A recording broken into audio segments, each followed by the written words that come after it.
Cowboy Jim, Fort McMurray, Alberta, Canada.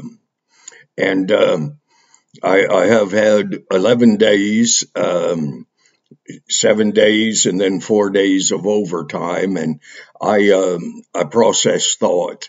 Hard to believe, but I do. And my focal point probably in my life is reaching out to encourage, to help, to build people up. And in some ways, it's kind of like being a motivational speaker without the occasion to give an address. Um, it's the way it is. And I I I covered several subjects on my last video, and and they were well worth it. And so this one is somewhat of a response to walk in love. Here's the deal. What do you do when love goes awry? That's spelled Awry, I think. Awry. Oh, geez, it's been a long time since school. And a long time since I studied the Webster's Dictionary. Nowadays, all you have to do is punch a word into the stupid laptop and it'll give you an idea as to what it means, whether it's the correct one or not. I have been in love 4 times in my lifetime. That's pretty good because some people may not even know what it is like to be in love once. First 3, I thought that was love. It went away. I remember at the end of my first marriage, and we had gone through all the legal aspect of divorce and so on like that. And I remember I am attentive to the Creator. It's my choice. And I remember for one singular month falling right back in love. Marriage was done. Divorce was, it may actually have been through. Not sure about that. It was real close. It was about the time of my son's miracle, which you must needs watch one day. And I remember the physicality of being in love with my first wife, 23 and a half years of marriage, and it went away. And I know the honor, the joy of having been divorced 3 times. And I didn't want any of those. Well, the last one I did, lady killed my horse. Well, I was kind of glad that divorce took place. And but the first 2, and there is something to be said about your first love. You think that through a little bit. There are children watching. But as an adult, I hope you understand what I'm saying. And I don't think that you can ever totally wipe that from your memory.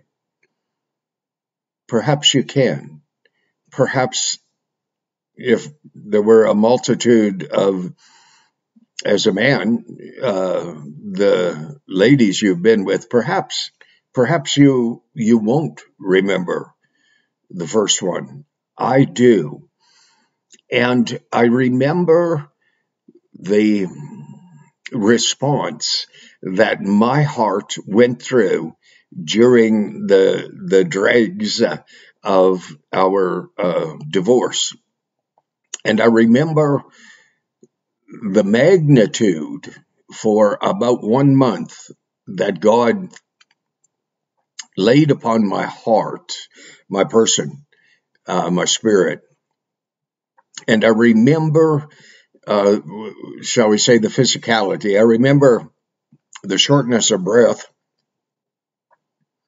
upon contemplating what that marriage had started out as being. And it was good, rugged, but good.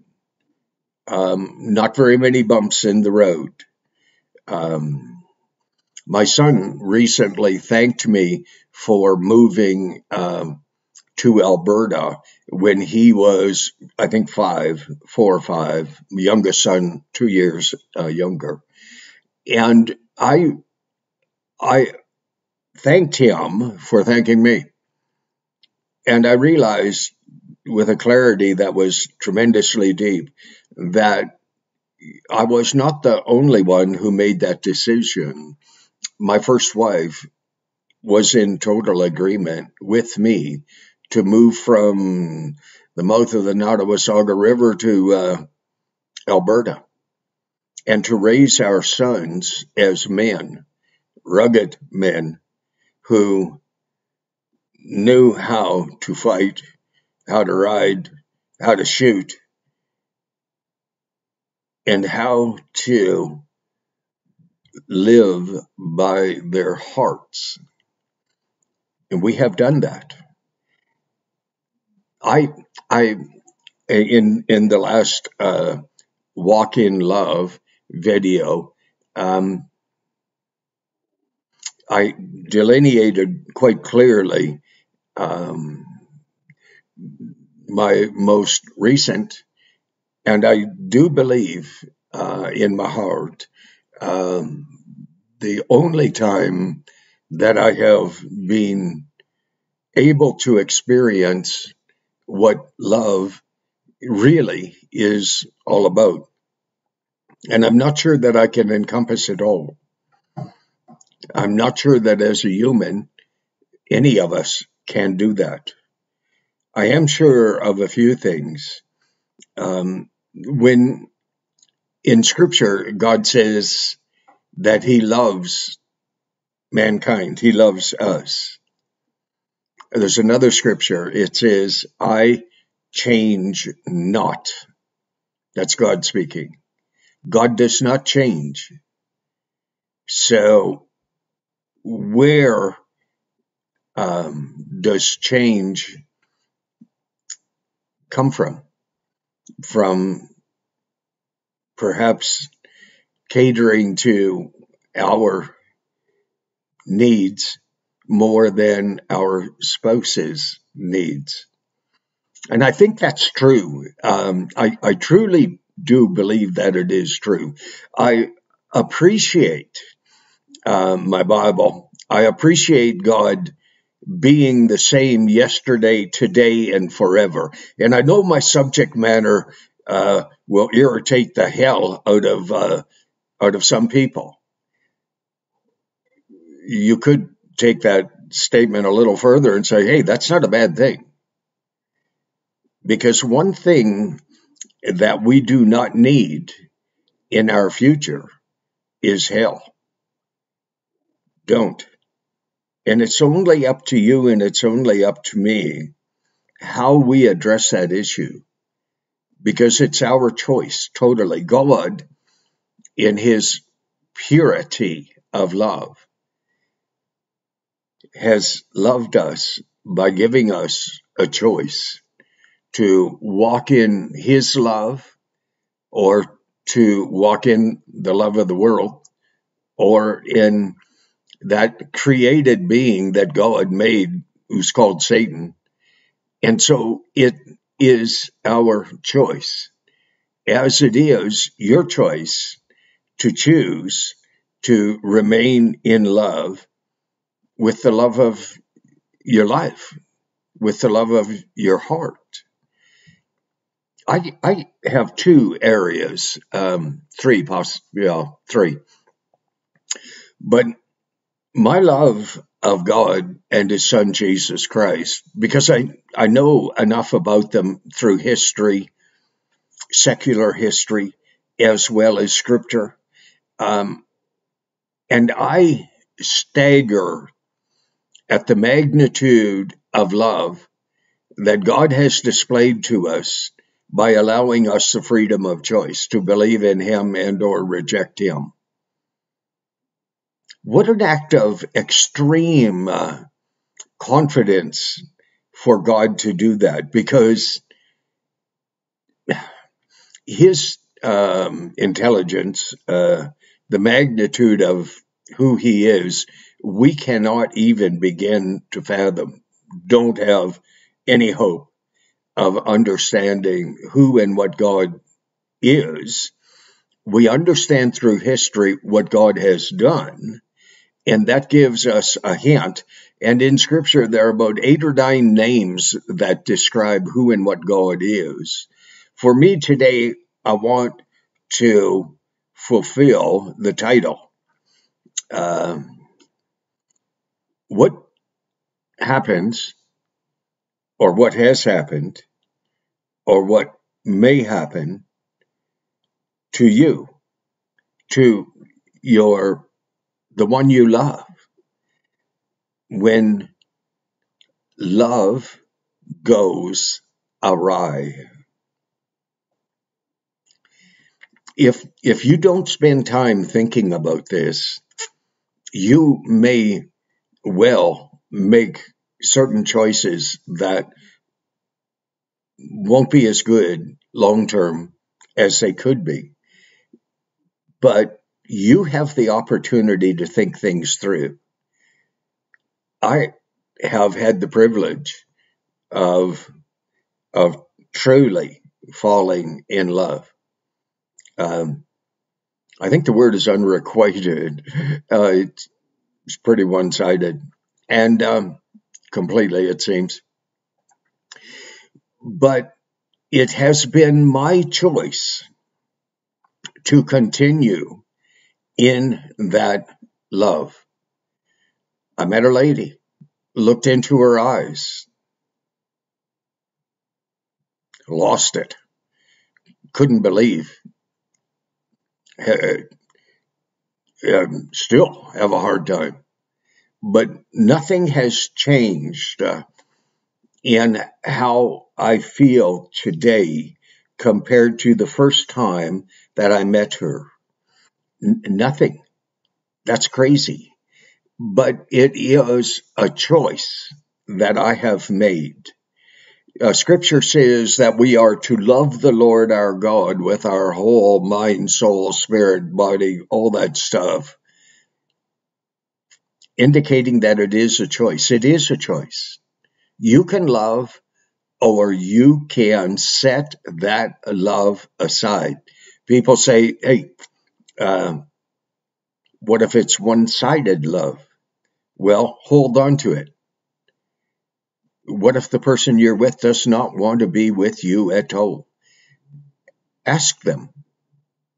Ask them what they want, what they wish to see happen in the future. And and suck it up a little. If they want you going, it's not good being where you're not wanted. I have experienced that a bit. Not good. We, I one time had a instructor at heavy equipment school, and we had a lengthy discussion on people who are old, who aren't teachable. And he said, Jim, you are teachable. And I said, it's a choice. I have made that choice to be teachable. The word is malleable, moldable by God. I need that. I need to know at the end of the day, I don't like that expression, But at the end of the day, I need to know that I have done everything in that day that I could do to enhance my ability to be teachable. I have to incorporate breathing every now and again. But if you are in the throes of divorce, I hope that you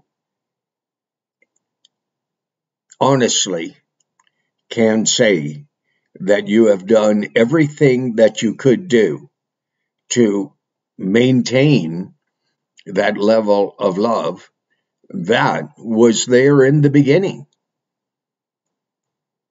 Love is, oh, gee, I've studied that. I mean, love is a choice. Because if it weren't a choice, Scripture would not say, choose whom you will serve and serve.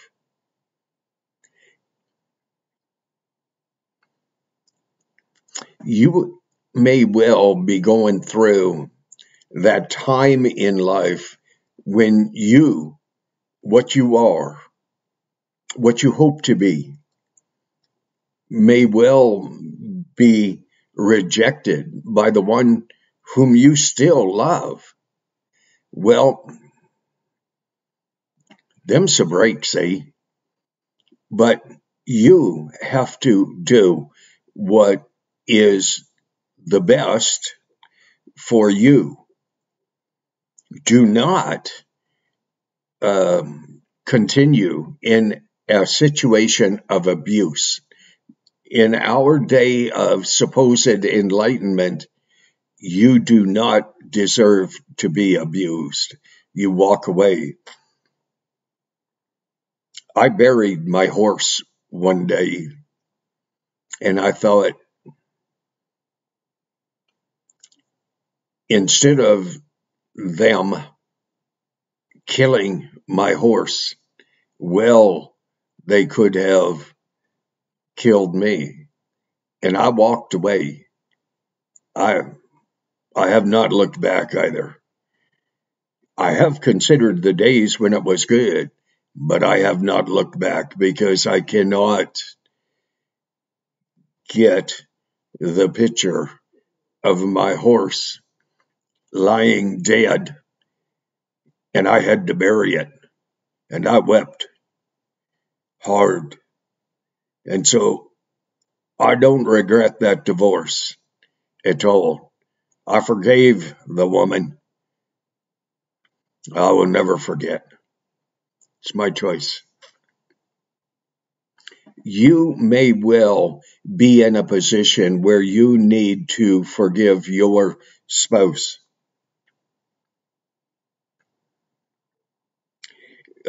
The disciples asked one day, how many times, I think it was Peter, he is always getting his foot in his mouth. He said, how many times do I forgive my brother? 7? And Jesus said, no, 7 times 70, that's 490. But you are not a doormat. You are not disposable, but you have the ability to love. And if you have done everything that you can do, and the person is still wandering where they should not, then let them wander. Okay? I am what is called a slow learner. It takes me a long time to quit anything. I do not believe that I will ever quit being in love with that lady who first called me Cowboy Jim. I do not believe so. But God has surprised me in the past quite a few times. So, anyways, if your heart is broken, take it to God. Scripture says, if my people, which are called by my name, will humble themselves and pray, turn from their wicked way, I, God, will heal their land. I, God, will be their God, and they will be my people. That's what you have as a potential in God. He does not change. He loves you.